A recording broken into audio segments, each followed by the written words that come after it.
Hello friends, आज हम class 9 science का चैप्टर 13 करेंगे why do we fall ill. इस चैप्टर का नाम है why do we fall ill means हम बीमार क्यों पड़ते हैं। तो बहुत सारे रीज़न होते हैं इसके, जैसे कि अगर जब हम न्यूट्रिशन फूड नहीं खाते हैं और या फिर हम जो है एकदम बेकार सराउंडिंग में रहते हैं जहाँ पर अनक्लीन सराउंडिंग हो, ऐसे बहुत सारे रीज़न्स हो सकते हैं। तो इस चैप्टर में हम वही सारी चीज़ें पढ़ेंगे कि हेल्थ क्या होती है, हेल्थ से रिलेटेड कुछ कंसेप्ट को समझेंगे और भी बहुत सारी चीज़ें हम पढ़ेंगे। तो हम इस चैप्टर को स्टार्ट करते हैं। तो जो पहला है वो है health and it's failure. What is health? So health is a state of physical, mental and social wellbeing.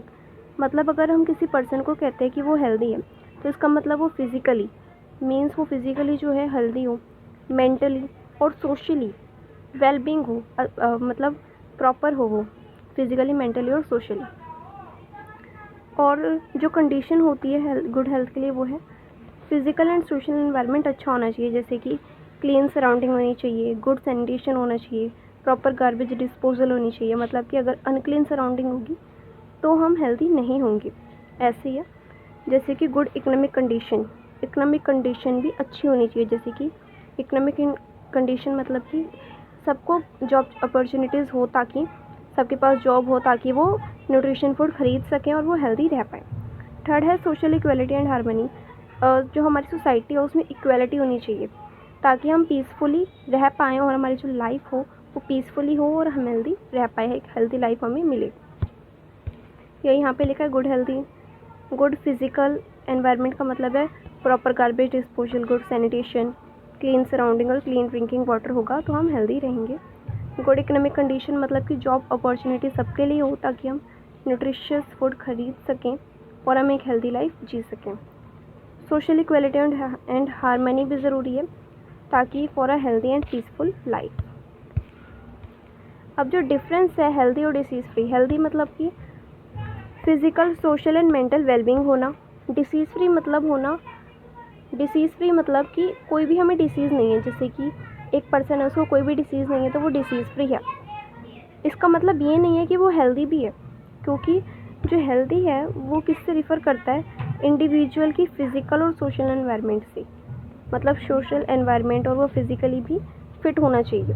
जैसे कि अगर किसी को डिसीज़ फ्री है पर वो फिज़िकली ठीक नहीं है, तो या फिर मेंटली वो पढ़ाई में बहुत ज़्यादा कमज़ोर है, तो हम कह सकते हैं कि वो डिसीज़ फ्री तो है पर वो हेल्दी नहीं है। क्योंकि जैसे कि the individual has good health, individual की जो है एक पर्सन उसकी हेल्थ अच्छी है, पर जो डिसीज़ फ्री पर्सन है वो हेल्दी भी हो सकता है और उसकी हेल्थ अनहेल्दी भी हो सकता है। इसका मतलब ये है। और जो हमारा हेल्दी पर्सन होगा वो डिसीज़ फ्री होगा, क्योंकि वो मेंटली, सोशली और फिज़िकली वेलबींग है। पर जो डिसीज़ फ्री पर्सन होगा ज़रूरी नहीं है कि वो हेल्दी भी हो। थर्ड है what does disease look like. Disease कैसी होती है? अगर कोई पर्सन जो है डिसीज़ से अफेक्टेड है या फिर उसे डिसीज़ हो रखी है, तो इसका मतलब है कि जो उसकी नॉर्मल फंक्शनिंग होती है ना बॉडी की, उसमें से कोई सिस्टम में प्रॉब्लम है या फिर कोई सिस्टम में खराबी है, तब हम कहते हैं कि डिसीज़ हुई है। और इसके कुछ चेंजेस भी हमें मिलते हैं, जैसे कि साइंस मिलते हैं जो हमें सिम्टम्स कहते हैं। कि अगर किसी को वॉमिटिंग हो रही है या फिर वो उसके साइंस हमें दिखते हैं, इसमें कोई अजीब सी हो रही है, तो हम कहते हैं कि वो डिसीज़ है और उसके सिम्टम्स हमें दिखाई देते हैं। On the basis of symptoms the physician look for the science of a particular disease and conduct test to confirm the disease. और सिम्टम्स देखने के बाद जो डॉक्टर्स होते हैं वो एक पर्टिकुलर डिसीज़ को कंफर्म करते हैं कि आखिर डिसीज़ क्या है, टेस्ट करते हैं वो हमारा। Types of disease, there are 2 types of disease, acute disease and chronic disease. Acute disease होती है जो शॉर्ट पीरियड ऑफ टाइम के लिए होती है और फिर जल्दी से भी ख़त्म भी हो जाती है और लंबे समय तक नहीं रहती और इससे ज़्यादा हमारी बॉडी पर फ़र्क नहीं पड़ता। जैसे कि अगर हमें कोल्ड हुआ है तो वो ज़्यादा टाइम तक नहीं रहेगा और ठीक हो जाएगा और इसका कोई बैड इफ़ेक्ट नहीं होगा लंबे समय तक जो होता है। कफ़ अगर हमें हो गया है तो अगर हम थोड़े टाइम के लिए होगा और इसका हेल्थ के ऊपर लॉन्ग टर्म इफ़ेक्ट नहीं होगा, जैसे कि लाइफ टाइम के लिए कफ़ नहीं होगा। टाइफाइड, कॉलेरा, ये सारी जो डिसीज़ हैं ये शॉर्ट पीरियड ऑफ टाइम के लिए होती हैं। क्रॉनिक डिसीज़ जो होती है लॉन्ग टाइम के लिए होता है और इसका बहुत ज़्यादा हमारी हेल्थ पर असर पड़ता है, बहुत ही ज़्यादा बुरा असर पड़ता है, जैसे कि डायबिटीज़, ट्यूबरक्लोसिस, एलिफेंटियासिस। ये सारी जो डिसीज़ हैं ये लाइफ टाइम के लिए होती हैं और इसका हमारी बॉडी पर बहुत ज़्यादा फ़र्क पड़ता है। वेट लॉस बहुत ज़्यादा होता है। क्यों डिसीज़ में वेट लॉस ये सब सारी चीज़ें नहीं होती, ये शॉर्ट टर्म डिसीज़ होती है and chronic disease are long term disease. फिर है हमारा इन्फेक्शियस डिसीज़। इन्फेक्शियस होती है जो हमें इन्फेक्शन से होती है और वो 1% टू अनदर पर्सन फैलती है। जैसे कि अगर किसी हेल्दी पर्सन को हुआ है तो वो वाटर से, फूड से, वेक्टर से, फिज़िकल कांटेक्ट से, इन सब से हेल्दी पर्सन को भी हो सकते हैं। जैसे कि अगर if a person is suffering from common cold, तो वो जो उसका कॉमन कोल्ड है ना वो एयर से, वाटर से, किसी भी तरह से एक हेल्दी पर्सन को हो सकता है। चिकन पॉक्स अगर किसी को हुआ है तो वो भी कम्युनिकेबल डिसीज़ होती है क्योंकि वो हेल्दी पर्सन को भी हो सकती है उससे।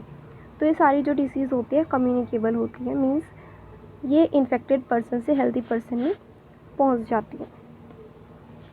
और जो हमारा नॉन इन्फेक्शियस डिसीज़ है, मतलब नॉन कम्युनिकेबल, ये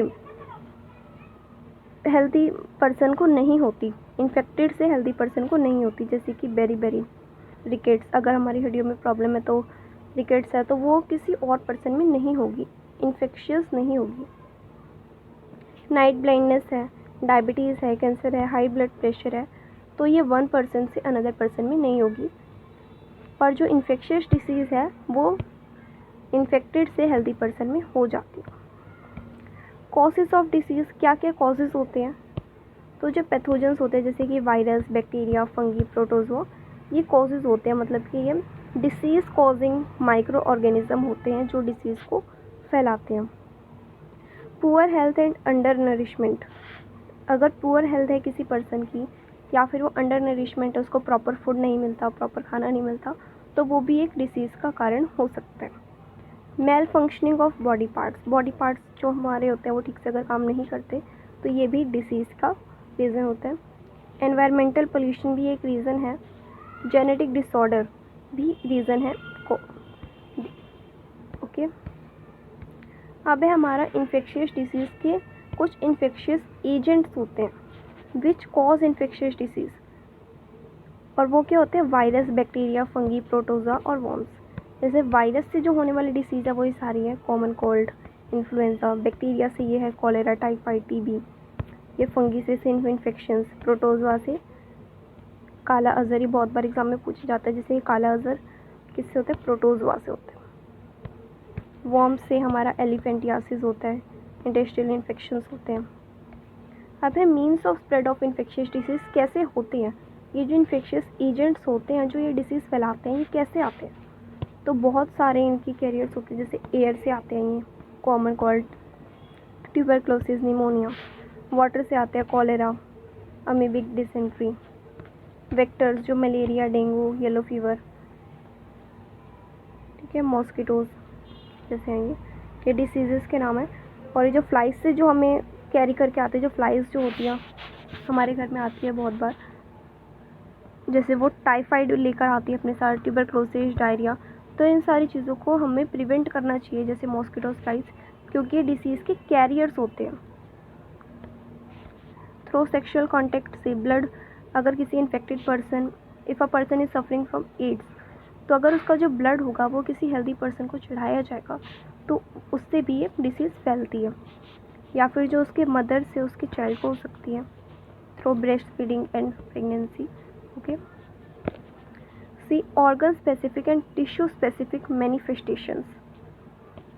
disease causing microbes enter the body by different means and goes to different organs. इसका मतलब है कि जो डिसीज़ कॉजिंग माइक्रोब्स होते हैं वो हमारी बॉडी में अलग अलग तरीके से एंटर करते हैं। जैसे कि कुछ माइक्रोब्स जो होते हैं अगर वो हमारी नोज़ से आ रहे हैं तो वो हमारे जो likely to go to lungs, वो हमारे लंग्स में जाएंगे और हमें ट्यूबरक्लोसिस करेंगे।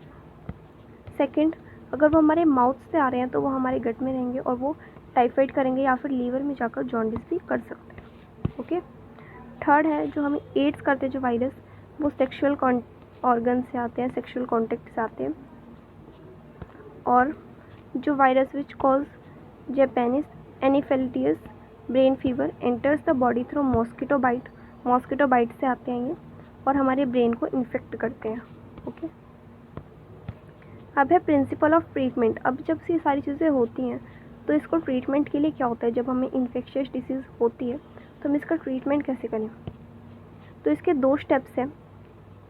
To reduce the effect of disease, जो इफ़ेक्ट है डिसीज़ का उसको रिड्यूस करना, कम करना। जैसे कि अगर हम कोई डिसीज़ हो गई है तो अगर हमें उससे जो चीज़ें हो रही है, जैसे कि अगर हमें फ़ीवर हो रहा है तब मेडिसिन लेके फ़ीवर कम कर लें। पेन अगर हमें हो रहा है तो पेन किलर ले लें, ठीक है। और अगर हमें एनर्जी सेव करने के लिए अगर हम बेड रेस्ट ले लें तो इससे उसके इफ़ेक्ट कम होंगे, पर जो डिसीज़ होगी वो ख़त्म नहीं होगी। तो अगर हमें डिसीज़ को ख़त्म करना है पूरी तरीके से तो हमें माइक्रोब्स को मारना होगा जो हमारी बॉडी के अंदर है। तो ये कैसे होगा, by taking suitable antibiotics. Antibiotics लेने से और ड्रग्स लेने से जो कि माइक्रोब्स को ख़त्म करते हैं, मारते हैं, और ऐसे ही डिसीज़ का क्योर हो सकती है। ये जो है ये सिर्फ उसके इफ़ेक्ट को कम करेगा पर उसको ख़त्म नहीं करेगा उस डिसीज़ को। पर ये वाला जो तरीका है ये डिसीज़ को ख़त्म कर सकता है। Principles of prevention. प्रिवेंशन भी बहुत ज़रूरी है इन्फेक्शियस डिसीज़ से।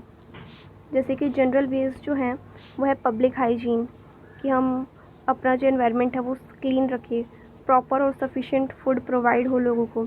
एयरबॉर्न डिसीज़ कैसे कम होगी, कि अगर हम क्राउडेड जो एरिया है वहाँ पर ना जाएं।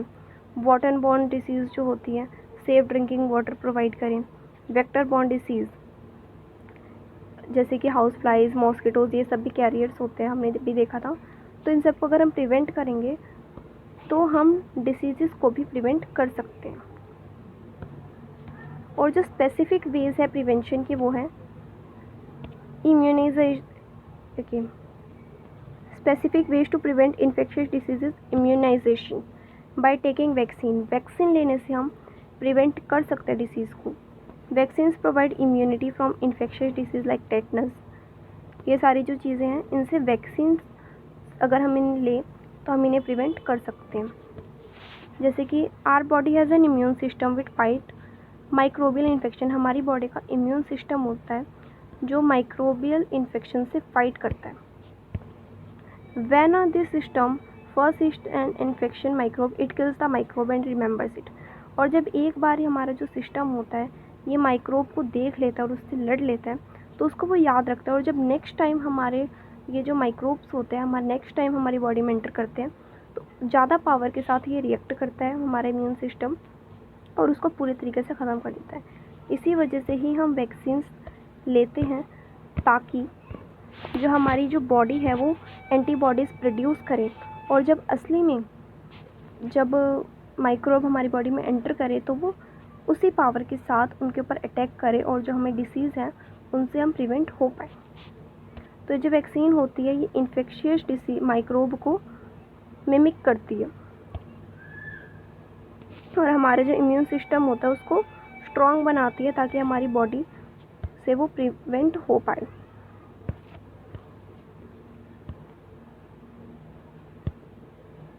आई होप आपको चैप्टर समझ आया होगा।